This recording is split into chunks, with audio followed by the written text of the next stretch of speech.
Hey, this is Derek Jordan. Welcome to the World Fusion Show, where we bring you the leading innovators in world fusion music. Today, I am delighted to be joined by composer and steel pan player Andy Akiho, who is a remarkable, really a interesting composer. His music is very complex, very dense, uses a lot of polyrhythm and polymeter, and he uses the steel pan, which is a innovative instrument in the modern classical world. Welcome, Andy Akiho, to the World Fusion Show. Hi, Derek. It's great to be here. Thank you very much. Well, thank you. I'm so glad you could join us today. This is really my pleasure. And I've just been a big fan of your music for quite a while, listening to many of your things. And it's just, I find it, well, you're one of my favorite contemporary composers. Let's put it that way, okay? Thank you so much. So tell me a little bit about how you got started in music and your background.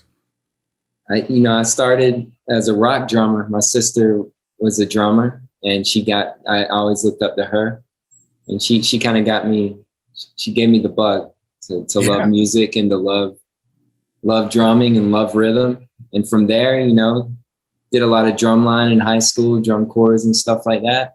Then in college, I got really into steel pans and all kinds of world music, anything from Brazilian to West African, Trinidadian steel pans and everything. And from there, I really took that very serious and got into jazz and went down to Trinidad a lot and really got into calypso and Soca music. And then I moved to New York to try to be a bebop steel panist. How weird. There, what's that? How weird. Yeah. No, I mean, it's great. It's good for you. Well, I was never really good at it, but that was part of my path, and then, teaching a lot of the steel bands in Brooklyn, down in Crown Heights. And from there, I just started developing my own voice as a composer, and then went back to school later in life and met a lot of contemporary classical musicians. And from there, it kind of took over my life, and that's the chapter I'm in right now. Is the composition learning chapter. Yeah. Still trying to learn what I'm doing. Well, you play with orchestras. You have lots of commissions, and you've won many awards for your music. You seem to be in great demand. I know you're working on some pieces right now and for different groups. And I think you've been really, really welcomed and accepted. The steel pan has been really accepted through you into the contemporary classical world.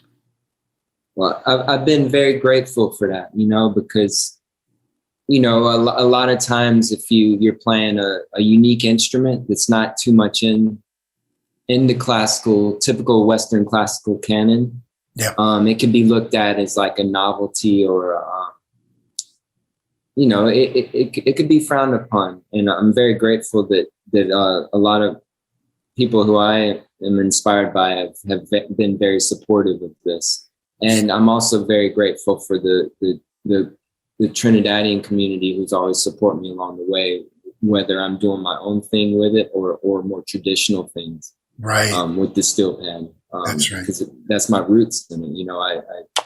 I did a lot with the traditional style and soca and panorama and steel bands and stuff like that. And when I wanted to do my own thing, there was a ton of support with the Caribbean community and the classical community. So I'm very grateful for that.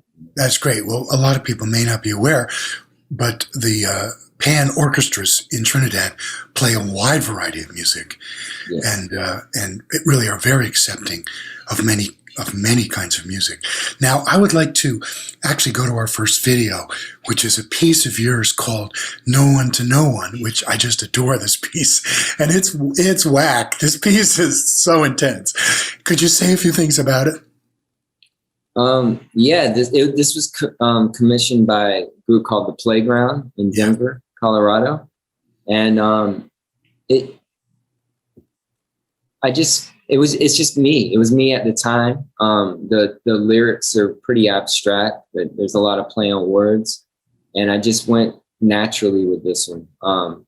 A lot of it came out of me improvising at instruments, like at improvising on with the steel pan and with like a glockenspiel type drum set combo. Okay. And I put that in there, and also I was really inspired by Faye Wang, who's singing on this. She didn't premiere the piece, but I was in school with her, and she's an incredible composer, right? And singer, obviously. And I thought she had a really unique voice and presence, and I thought a lot about her when I wrote the soprano part, but with the percussion part and a lot of the material that it comes from. I was really inspired by Stravinsky's Symphony of Psalms at the time, and you can hear that in there, I believe. Well, I didn't, but Stravinsky is one of my favorites. Of course, I always say The Rite of Spring is a towering artistic achievement, still as important today as it was when it was written back in 1913 or something. Yeah, ridiculous. Anyway, let's go to the video right now and watch. Thank you. All right, cool. No one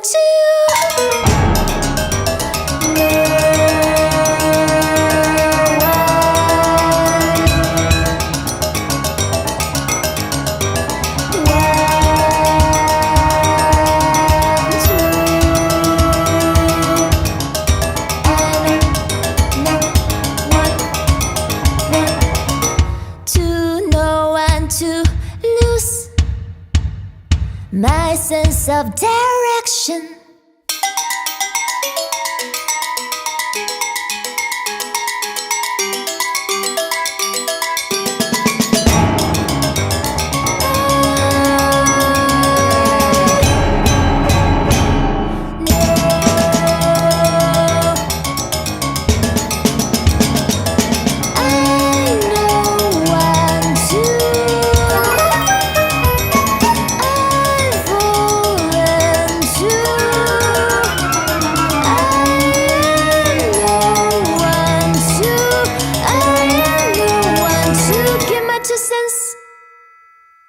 Since I lost my sense of direction,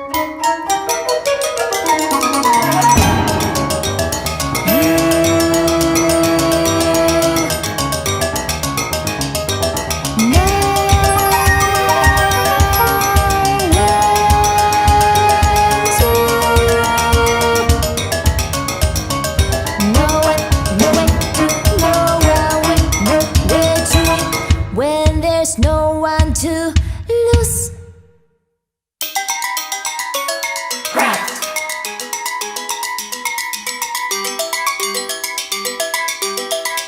When dreams interrupt this dark reality, quand mes rêves interrompent cette réalité sombre.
Hey, we are back with Andy Akiho, and boy, I love that video. That is some high energy, stuff, I have to say.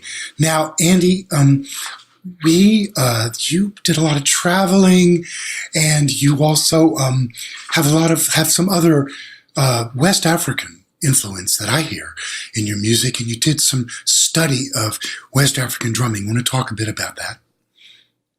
Yes, when I was at University of South Carolina, and just trying to develop my own style and musical path, I was really in love with West African drum and dance, and I did a lot. I played a lot of junjuns back then with like West African like drum and dance ballets, stuff like that. And I think those kind of circular rhythms where one can almost be anywhere and things can be felt in 3 or 12 or 4. Those kind of things really affected my rhythmic sense and polyrhythmic ideas. Well, I hear that in your music for sure.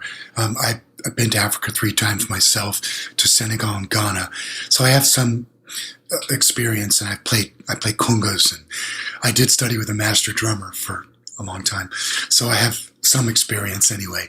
It's amazing. Yeah, I've never traveled there, unfortunately, but okay. But you have traveled to Japan and Taiwan, and you were very influenced by those travels, right?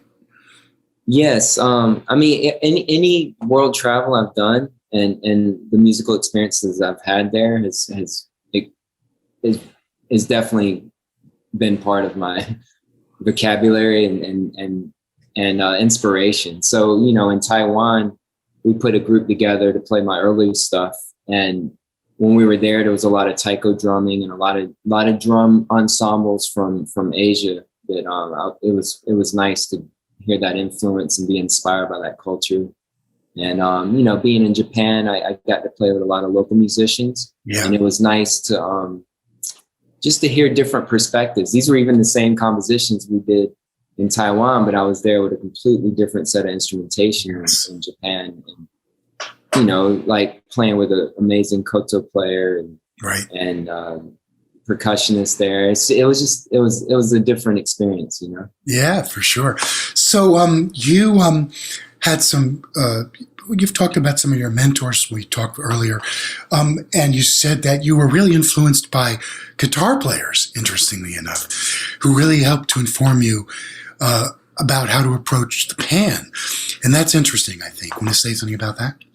Yes. When I was living in South Carolina, Robert Newton was a big influence, coming out, patterns with steel pan through thinking like guitar patterns. I never played guitar.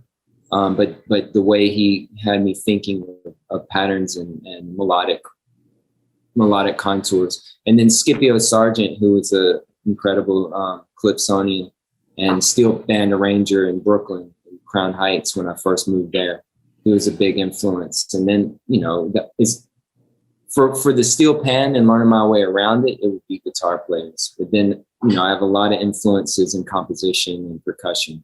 So Chris Lee and Jim Hall for percussion in South Carolina. Then when I got to New York, my composition mentors, Julia Wolf and David Lang, Michael Gordon, Martin Bresnick, David Latterman, Chris Theophanidis, like at Yale and everything. And then Paul Lansky and Steve Mackey at Princeton. I've just had a lot of really positive influences. Well, that's so great.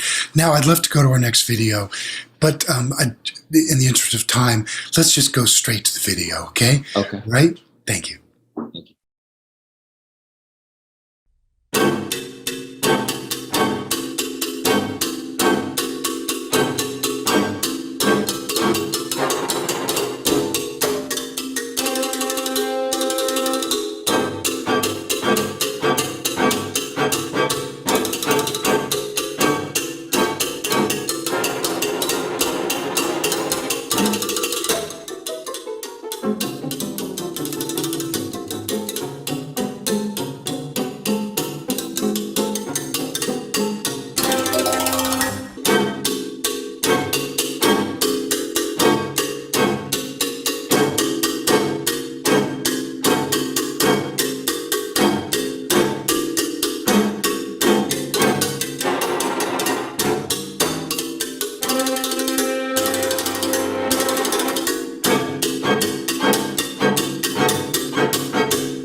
It's Derek Jordan. We are back with Andy Akiho and just really enjoying these videos of his music, as I'm sure you are as well.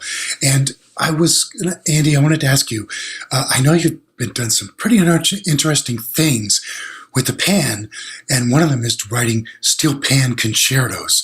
So tell us a little bit about that. Yeah, I'm excited to put steel pan in more settings to explore more colors that it can be combined with. And I think the orchestra has a lot of potential blending with the steel pan. It works with so many different instruments, and I just wanted to explore that. I think it does beautifully, and I think you're doing a great job. Now, we're going to go to our next video, which is Karakura and I. And this really, for me, this piece of yours really brings forward your concept of polymeter and polyrhythm. And this one was a performance with Eighth Blackbird. Would you like to set this up for our audience, please? Oh, yeah. I love working with Eighth Blackbird. This piece was originally written as a steel pan solo and almost as an etude. And it's nice to hear it's a new life for it. So many different ensembles have put different instrumentations and their own kind of arrangement of it. And it's nice to hear the different versions. And I love what Eighth Blackbird did and the video they made with it. I thought it was very interesting and very unique and very original to what they do. I think it is too. Let's go to the video right now. Thank you.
All right, we are back with Andy Akiho, steel pan and composer extraordinaire.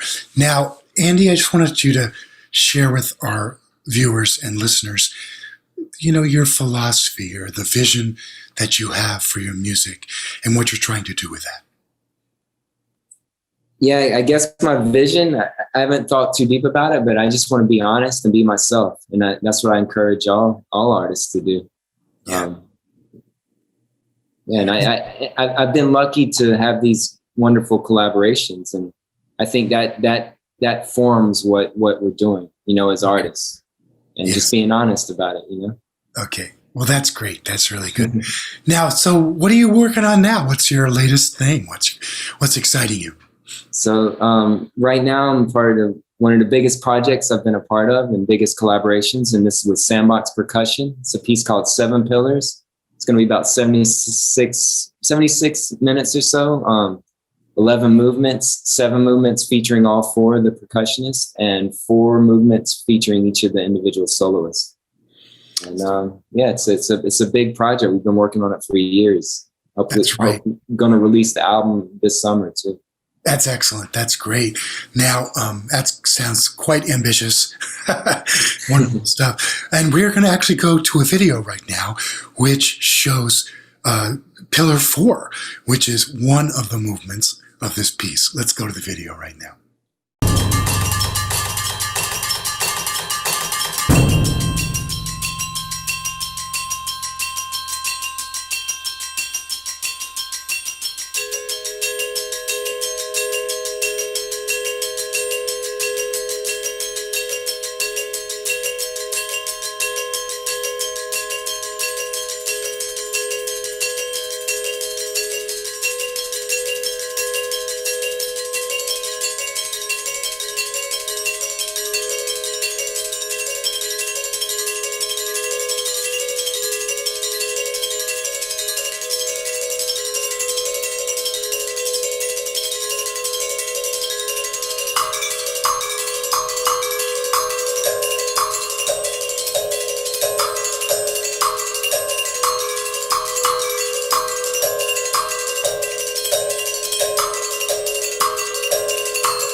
Hey, we are back with Andy Akiho. Andy, I just want to say thank you so much for coming on the World Fusion Show today. It's been just great, and I've been looking forward to so long to represent your music and share it with our audience. I'm sure they're going to love it. Thank you so much, Derek. It's been a pleasure being here and meeting you. It's been a lot of fun. Thank you so much for having me. It's so great. Thank you. Thank you. And we shall hopefully we'll meet again at some point. Hopefully soon. Yeah. Thank you, Derek. Hey, this is Derek Jordan. Thank you for joining us today on the World Fusion Show with our guest, Andy Akiho. And boy, it was great. And I'm so excited because we have so many amazing guests lined up.